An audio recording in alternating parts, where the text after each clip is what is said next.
अरविंद केजरीवाल जन्मदिन नहीं मनाते हैं क्योंकि उनकी मां घटना के बारे में नहीं बताती है। बताइए कितनी शर्मनाक मैसेज है। राम को मारने के लिए रावण ने जो है शूर्पणखा को भेजा था और उसके बाद जो है हिरण्यकश्यप ने अपनी बहन को जो है प्रहलाद को मारने के लिए भेजा था, और दिल्ली में जो है राहुल गांधी ने मोदी जी को हराने के लिए प्रियंका गांधी को भेजा है। इस प्रकार की टिप्पणी, इस प्रकार के बयान यह कोई और करने वाली नहीं बल्कि दिल्ली की वर्तमान जो बनाई गई मुख्यमंत्री हैं रेखा गुप्ता जी ने किया है। साथियों नमस्कार, आप देख रहे हैं केएन न्यूज, मैं हूं ब्रिजेश गुप्ता। साथियों वर्तमान में दिल्ली की मुख्यमंत्री रेखा गुप्ता जी हैं, जिसको बीजेपी ने रेखा गुप्ता को बनाया और शपथ समारोह भी कल हो गया है। लेकिन इसी बीच एक महिला मुख्यमंत्री जो दिल्ली की महिला मुख्यमंत्री है, उनका तमाम टिप्पणी, तमाम बयान, तमाम वीडियो सामने आ रहा है। उन्होंने ना जाने कितनी बयान गलत दिया है। ज़्यादा डीपली चर्चा ना करते हुए कुछ पॉइंट की आज चर्चा करें ये रेखा गुप्ता के बारे में। रेखा गुप्ता ने क्या क्या कहा है। इससे पहले जो दिल्ली के मुख्यमंत्री थे अरविंद केजरीवाल, उनका है कि वो जन्मदिन नहीं मनाते हैं।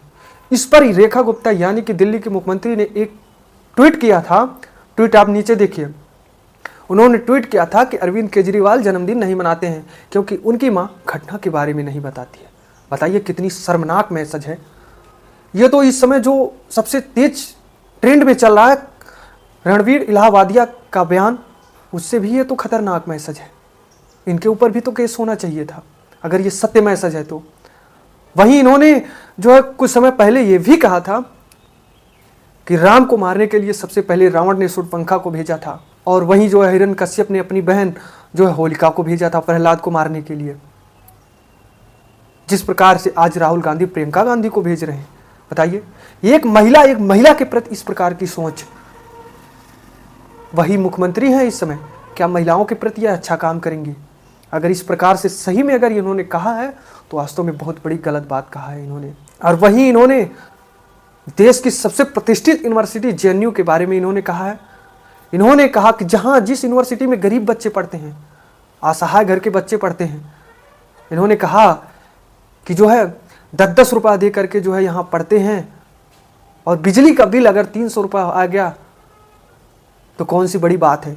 1-1 लाख रुपए का मोबाइल चलाते हैं, 3-3 हज़ार 2-2 हज़ार का जीन्स पहनते हैं, और 10 रुपया फीस और बिजली का बिल देने में इनके लिए भारी पड़ रहा है। बताइए कौन सा बच्चा 1 लाख का मोबाइल चलाता है वो जेएनयू में 3-3 हज़ार का जीन्स पहनता है। और यहीं तक नहीं, इन्होंने पीएचडी शोध कर रहे विद्यार्थियों को भी गलत कहा। इन्होंने कहा कि आधे से ज़्यादा उम्र के हो गए हैं और विद्यार्थी बने हुए हैं, पीएचडी कर रहे हैं। बताइए एक शोधार्थी, पीएचडी का शोधार्थी विद्यार्थी, क्या उसके लिए उम्र बाउंडेशन होना चाहिए? क्या शोध करने के लिए जो है एक उम्र होना चाहिए कि केवल इसी उम्र के लोग शोध करें? किस प्रकार की महिला हैं? क्या पढ़ी लिखी हैं आप इस प्रकार से कर रही हैं? क्या पढ़ने के लिए, शोध करने के लिए कोई उम्र होता है? नहीं ना। तो आपने क्यों ऐसा मैसेज कहा? फ्री का खाते हैं वहां पे 10 रुपए, मात्र 10 रुपए महीने की फीस में वो लोग वहां पे हॉस्टल में रहते हैं, वर्षों पड़े रहते हैं। पीएचडी के नाम पे 50-50 साल के वो आदमी वहां पे रह करके कि हम स्टूडेंट हैं और वहां पे रह रहे हैं, वो फ्री बिजली पानी इस्तेमाल करते हैं। आज यदि प्रशासन ने ये सोच करके कि वहां पे वो लाइट खुली छोड़ देते हैं, पंखे खुले छोड़ देते हैं, गीजर खुले छोड़ देते हैं, ऐसा सोच के अगर बिजली के चार्ज लगा दिए तो क्या बुरा किया है कि आप जितनी बिजली इस्तेमाल कर रहे हैं आपको पे करना होगा। आप जो भी हॉस्टल का नुकसान कर रहे हैं वो आपको पे करना होगा। 10 रुपए में क्या होता है? 10 रुपए आप चलते चलते किसी भिखारी को भीख भी दो तो वो मना कर देता है कि 10 रुपए नहीं लूंगा, और ऐसे में आप पूरे महीने हॉस्टल का कमरा इस्तेमाल कर रहे हैं 10 रुपए। उसे यदि प्रशासन ने 300 रुपए महीना कर दिया, आप स्टूडेंट हैं, आप 300 रुपए अफोर्ड नहीं कर सकते। एक तरफ आप लाख रुपए का मोबाइल जेब में डाल के चलते हैं, 3,000 रुपए की जीन्स पहनते हैं, 2,000 रुपए की टी शर्ट पहनते हैं, दारू पीते हैं, सिगरेट पीते हैं, जूते पहनते हैं 8-8 हजार रुपए के। 300 रुपए अफोर्ड करने में दिक्कत है, उसके लिए संसद पे जाके प्रदर्शन करते हो, संसद का समय खराब करते हो, लोगों को मिसगाइड करते हो, देशद्रोही काम करते हो। ऐसी यूनिवर्सिटी जो इस प्रकार से गंदी हरकतें करे, देशद्रोही काम करे, दिल्ली में, देश में होनी ही नहीं चाहिए। तुरंत प्रभाव से इसे बंद कर देना चाहिए, ऐसे लोगों को जो हमारे देश के युवाओं को भ्रमित करे। मैं कहती हूं क्यों ना हम सब मिलकर के इनके खिलाफ प्रदर्शन करें कि जेएनयू को हमारे देश में होना ही नहीं चाहिए। मैं एक पत्रकार हूं, जानता हूं कि मैं इस प्रकार से एक केंद्र यानी कि राजधानी दिल्ली के मुख्यमंत्री के ऊपर अगर कुछ कहूंगा तो मेरे ऊपर ऑब्जेक्शन आएगा, मेरे चैनल को भी हो सकता है कि हैक कर ले। इसीलिए मैं ज़्यादा ना कह करके कुछ अहम बातों को मैंने कहा कि जो वर्तमान के मुख्यमंत्री हैं इन्होंने सबसे पहले ऐसे बातों को कहा था। रणवीर इलाहाबादियों से खतरनाक बात को इन्होंने कहा है अरविंद केजरीवाल की मां के ऊपर। एक महिला होकर एक महिला को ऐसा कहा, इस प्रकार की आपकी सोच है। जहाँ गरीब बच्चे पढ़ते हैं वहाँ के बच्चों को आपने टिप्पणी कर दिया। आप जेएनयू की बात करते हैं, जेएनयू को इन्होंने कहा कि जेएनयू जहाँ से ऐसे बच्चे हो रहे हैं उसको बंद कर देना चाहिए यूनिवर्सिटी को। बताइए, यूनिवर्सिटी को ही बंद करने की बात आप कर रही हैं। दिल्ली की वर्तमान मुख्यमंत्री हैं। मैंने जब इनके बारे में इतना नहीं कुछ जाना, जब मैंने ट्विटर पे ट्रेंडिंग देखा, वीडियो यूट्यूब पे देखा, तब मुझे लगा कि क्यों ना मैं इनके ऊपर एक वीडियो बनाऊं। अगर ये सही में ऐसा कहा है तो जांच होनी चाहिए। इस प्रकार की गलत बयानबाजी नहीं करनी चाहिए, इनको गलत टिप्पणी नहीं करनी चाहिए था। और यही तक नहीं, इन्होंने एक जो है कार्यक्रम के दौरान छीना झपटी तक कर लिया है।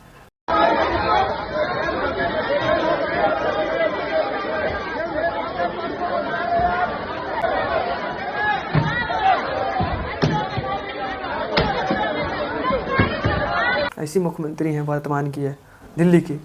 हालांकि मैं एक महिला मुख्यमंत्री हैं, देश में वोटरों की संख्या भी महिला वोटर की ज़्यादा है, इसलिए मैं इनका सम्मान करता हूं। बीजेपी का भी दिल से सम्मान करता हूं कि एक महिला को मौका दिया, आप राजधानी दिल्ली में मुख्यमंत्री बनाया, जिसके लिए मैं आभार हूं। आपने महिलाओं के प्रति भी ऐसी सोची और एक महिला को मुख्यमंत्री बनाया।